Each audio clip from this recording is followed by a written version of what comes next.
Hey, what's up, guys? Welcome back to my channel. I'm Nick, and I hope that you guys are doing well. Now, in today's video tutorial, we are going to talk about Bitcoin, the first cryptocurrency, right? And we are going to cover the topics like economics, use cases, and implications, Bitcoin mining, governance, community, and future trends of Bitcoin, guys. So we already have video tutorial part 1 of Bitcoin. If you didn't watch that video, I will suggest you to first watch that video and then continue watching this video. So in today's video tutorial is going to be a knowledgeable video tutorial for all those people who want to make their career into crypto industry, right? Or anybody who want to learn cryptocurrency. I've heard many people talking about Bitcoin, Ethereum, blockchain, nodes, all these terminologies which they use, but they have heard from someone and they pass on those words to the third person, but actually they don't know the exact meaning of those words. And that's why I have this video tutorials for you, right? So first watch Bitcoin, the first cryptocurrency video tutorial part 1, and this is going to be the part 2 video tutorial. All right, so without taking much time, let's get started. Know everything about Bitcoin part 2.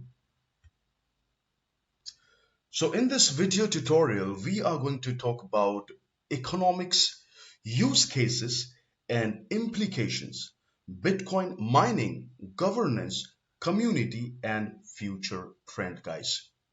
So if you didn't watch the part 1 video tutorial, I will suggest you to first see the part 1 and then continue watching this part 2 video tutorial of Bitcoin, guys. So let's continue with topic number 1, economics of Bitcoin. The economics of Bitcoin encompasses various facets including its supply mechanism, demand drivers, market dynamics, and its role as a store of value and medium of exchange. Understanding these elements is crucial for comprehending Bitcoin's economic impact and its place in the broader financial landscape. Number 1, supply mechanism. Fixed supply, 21 million cap. Now, Bitcoin's total supply is capped at 21 million coins, making it a deflationary asset. This fixed supply contrasts with fiat currencies, which can be printed in unlimited quantities by central banks. Halving events. Approximately every 4 years, the reward of mining new blocks is halved, reducing the rate at which new bitcoins are created. The most recent halving occurred in May 2020, reducing the block reward to 6.25 BTC, that means Bitcoin. The next halving is expected in 2024, that means this year, lowering the reward to 3.125 Bitcoin. Predictable supply schedule. Mining and block rewards. New bitcoins are introduced into circulation through mining. Miners validate transactions and add them to the blockchain, receiving a block reward in returns. The process follows a predetermined schedule, making the supply of Bitcoin predictable and transparent. Number 2, demand drivers. Store of value, digital gold. Now guys, Bitcoin is often referred to as a digital gold due to its scarcity and deflationary nature. Investors view Bitcoin as a hedge against inflation and currency devaluation. safe haven asset. During times of economic uncertainty, investors seek asset that preserves value. Bitcoin's decentralized nature and fixed supply make it an attractive option. Medium of exchange. Global transactions. Bitcoin facilitates cross-border transactions without the need for intermediaries, making it useful for remittances and international trade. Merchant adoption, while still limited compared to traditional payment methods, the number of merchants accepting bitcoins is growing, driven by its lower transaction fees and faster settlement times. Speculative investment, price volatility. Bitcoin's price volatility attracts speculators looking to profit from short-term price movements. This speculative demand can drive significant price swings. Market sentiment, news, regulatory developments, and microeconomic trends heavily influence Bitcoin's market sentiments and price. Number three, market dynamics. Price volatility. High volatility. Bitcoin's price can experience substantial fluctuations over short periods, influenced by market sentiment, regulatory news, and microeconomic factors. Market maturity. As the market matures, factors such as increased institutional participations and improved market infrastructure may reduce volatility over time. Liquidity, market liquidity. Bitcoin's liquidity varies across different exchanges and trading pairs. Major exchanges like Binance, Coinbase, and Kraken provide significant liquidity, facilitating large transactions with minimal price impact. Impact of whales. Large holders of Bitcoins, often referred to as whales. So guys, whales means in this is not only for Bitcoin, but that goes with all cryptocurrency. People or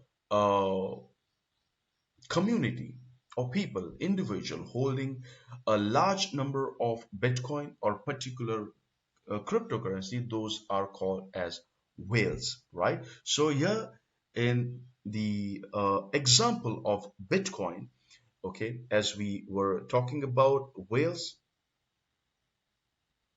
so large holders of Bitcoins. So here in case of Bitcoins, the large holders of Bitcoins, they are called as whale, often referred to as whales, okay, can influence the market. They can influence the market.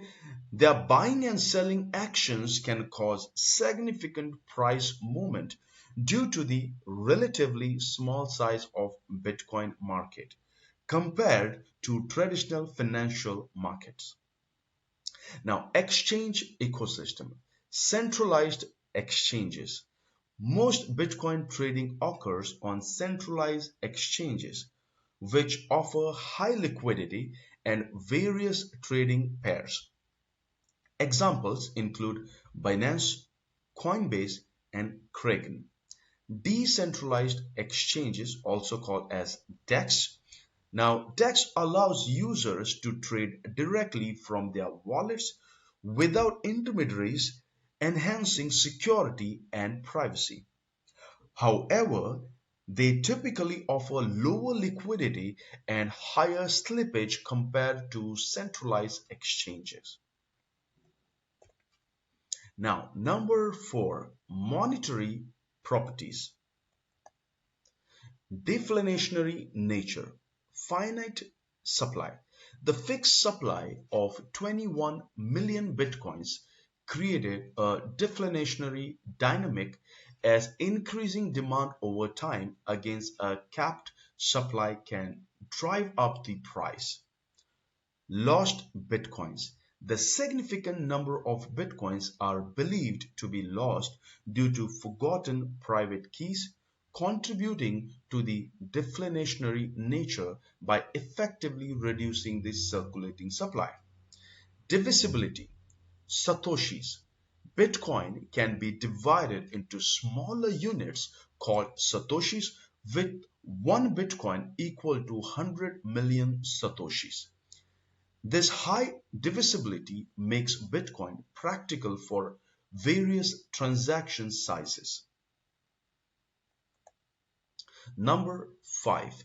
Economic theories and models. Stock to flow model concept. The stock to flow model measures the relationship between the existing stock of Bitcoin total supply and the flow of new Bitcoins annual production. Higher stock to flow ratio typically indicate greater scarcity and higher value. Application to Bitcoin. Proponents argue that Bitcoin's stock to flow ratio, especially post halving events, is predictive of its price trajectory, similar to precious metal like gold. Metcalfe's law. Network value. Metcalfe's law suggests that the value of a network is proportional to the square of the number of its users. Applied to Bitcoin, this implies that as the number of users grows, the value of Bitcoin network should increase exponentially. User adoption. Growing user adoption reflected in the increasing number of wallet addresses and transactions can drive Bitcoin's value higher according to this principle. So guys, that's all about this video tutorial. I hope that you found this video useful. If you enjoyed watching this video, then hit that like, subscribe my channel, and don't forget to click that notification bell for more informative videos. All right, so thank you for watching and see you next time. Till then, bye bye.